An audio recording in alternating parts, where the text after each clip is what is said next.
Hello and welcome to the official Non-eSports YouTube channel. I am Kadoink, and today we have in the bottom of Korhal City our Non-eSports player. He is NoN-Hopeless. And up in the right side of Korhal City we have his opponent Logic's Barcode. His name is just a Barcode. So that's going to be fun to cast his name. I might just call him Logic's or Barcode Guy. I tend to do that. So I haven't been casting in a while, and there's a couple of reasons for that. Spring break happened, so I had to do some traveling. Heart of the Swarm came out, and before Heart of the Swarm came out, there's some weird Wings of Liberty glitch where I couldn't load older replays, and so I wasn't able to cast anything. It was a real big bummer, and so then Heart of the Swarm came out, waited for you guys to send me some Heart of the Swarm replays, and then I was like, alright, I can cast those. Very excited. So here I am, back again, going to cast this Hopeless game today, and then next week I should be doing a Forsaken game, which I'm very excited to watch that as well. So this is a TvP on Korhal City, a new map here on Heart of the Swarm, a map that I haven't quite decided whether or not I like. For those of you who don't know, your natural is actually inside of your main, so you're kind of protected by your ramp, which is quite good for fast expand type builds because you can protect both expansions very easily. But the layout of the map is very interesting. It's a very wide open area in the middle with the watchtower.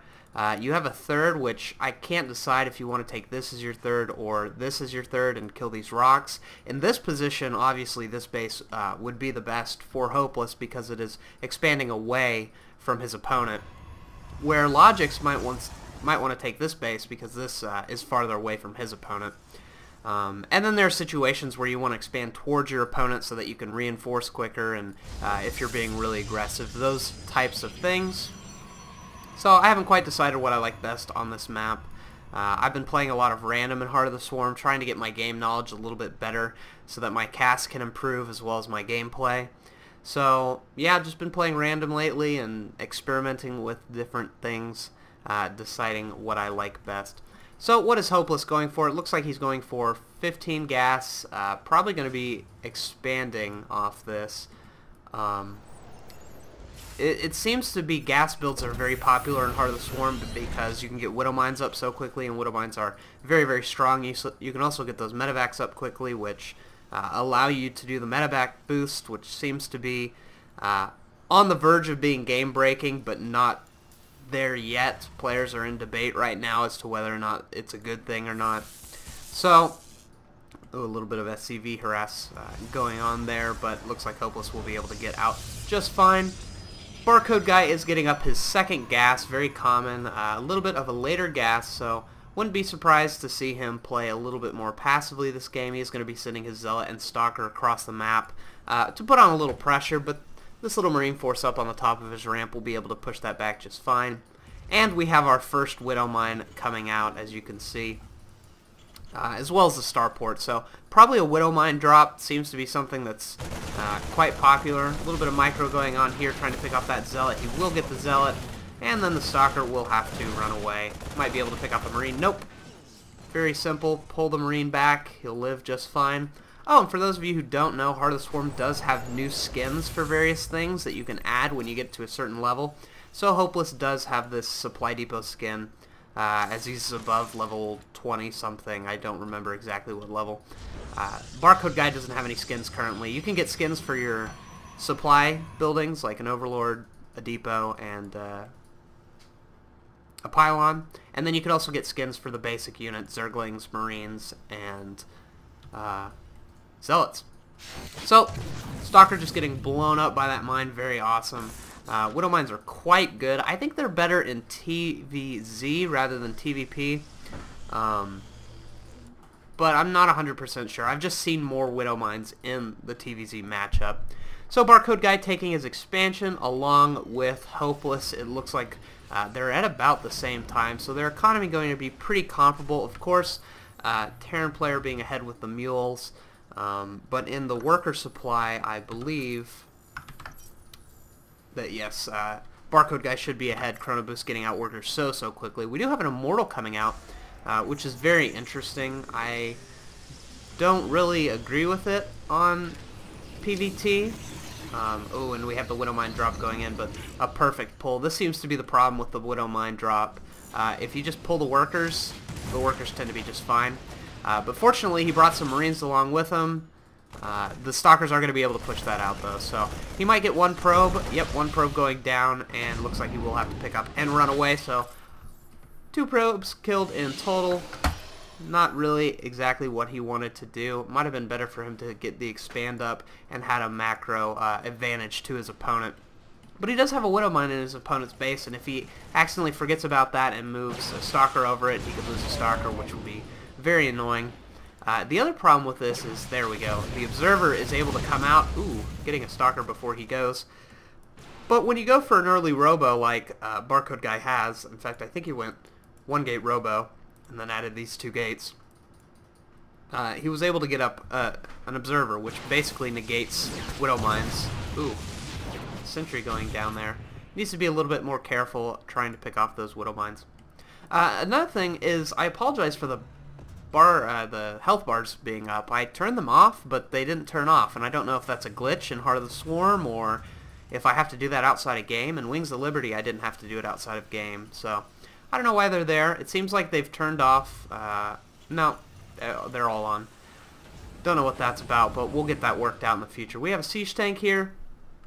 Very, very nice in Heart of the Swarm because you do not have to research siege mode. So right out of the gate, you can siege up your tanks, defend your base, and I like this decision.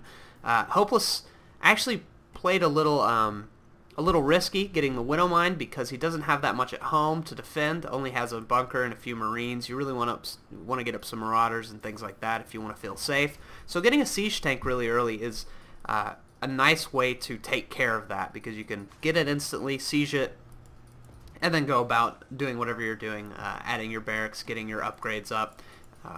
+1/+1, almost done for him. Production tab for Logic's Barcode Guy is showing that he's getting his Robotics Bay up, and so he is going to be transitioning into Colossi, which I think is a very good choice. Much better than getting this Immortal. I believe this Immortal is just a one-time Immortal to kind of defend his base, so I'm okay with just getting one. If he had continued to build them, I would have been a little more iffy on that. We can see the drop kept happening. He managed to pick off 2 more probes, so not that much. Very ineffective drop in the end. But that's quite alright. I think if he had decided to go for kind of a Marine Marauder mix and then done the speed boost drops, Hopeless would have been able to do a lot more damage. But experimenting with those Widow Mines, perfect thing to do, great thing to do now that Heart of the Swarm is out, and you can mess around with those units and see if you can change the metagame a bit by discovering something cool. So we have the 4th and 5th barracks being added on. Pretty usual time. Could have gotten them a little earlier if he had expanded a little earlier, but of course he did those Widow Mine drops. Have tech labs going on both of them, so it looks like he will be transitioning into Marine Marauder. Continuing to produce tanks though, so kind of a Marine Marauder tank mix, which is pretty cool. You don't actually see it too often in TvP, at least Wings of Liberty wise. Might be more popular in Heart of the Swarm now that you can get those siege tanks up a lot quicker. But to make advantage of that, he's going to need to push pretty soon. We have the first Colossi coming out for Barcode Guy, so his army quite small actually. If we look at the army supply, Hopeless is quite a bit ahead, 15 supply, and he has better production, 5 barracks to the 4 warp gates of Barcode Guy, and then his 1 robotics facility. Scan going down, revealing that the Robo facility is producing. I think he can deduce that Colossi are going to come out. I can't imagine Barcode Guy would continue to produce Immortals. So we can see he is going to be expanding away from his opponent. This is exactly what I was talking about at the beginning of the game. Where do I take my 3rd? On this map, kind of want to make sure you're taking it farther away. So Barcode Guy kind of is in the worst position, in my opinion, because he has to actually destroy those rocks. But he was able to do it uncontested, so it's not a problem in this game. Observer going to be spotting the movement of this Terran army as they go across the map, and they're going to run straight into this army. A nice hallucinated Phoenix to kind of keep the front and check out what's going on. And we have the Vikings being added on finally 2 of them right now. He's not producing any more. Just wants to make sure he doesn't build too many against the Colossi. Against 2 Colossi, you don't actually need that many. Maybe 4. Could get away with 6. But you really wouldn't want like 10 or 12, something like that. Have the Templar Archives going down inside of the Protoss' main. He's going to be going for those High Templar, going to be going for Storm, very effective. Is there a Ghost Academy? This is something that's new with Heart of the Swarm. We have a nice, beautiful structures tab that we can look at. However, it does kind of go under this overlay. But nope, no Ghost Academy down quite yet. Once he sees the Templar Archives or the first High Templar, I'm sure he'll throw it down, or maybe his game sense will tell it to put it down pretty quickly. He's adding on some more Vikings. Looks like he's going to be going up to 5. And he's going to be pushing out, which I think is a good move. He wants to see the Protoss army and maybe see if he can get a good engagement. And I'm interested to see how the siege tanks will help this army, because normally you just see Marine Marauder and no siege tanks. So he's going to be moving forward to scan. He sees the Zealots. I'd like to see him siege up, but it looks like he's going to wait a little bit. And here we go, the Terran army moving in at this time. Zealots moving forward, the Colossi doing as much damage as they can. The Vikings picking off those Colossi rather quickly, and it looks like Hopeless is just going to sweep this army. GG from the Protoss player. Wow, that was very one-sided. I believe he even had some SCVs. Yeah, look, he pulled some SCVs, which he didn't really even need to do. He just stomped that army. Wow. Great game, Hopeless. Didn't even need to seize your tanks. You just went for the push, killed the Colossi, took them out, and ended the game. So yeah, thank you for sending me that replay. Exciting to see a different composition in TvP.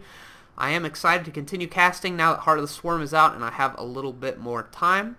So anyway, if you enjoyed this video, please like the video as well as comment and subscribe to the NoN-eSports channel. Also visit our NoN-eSports website and check out our other videos.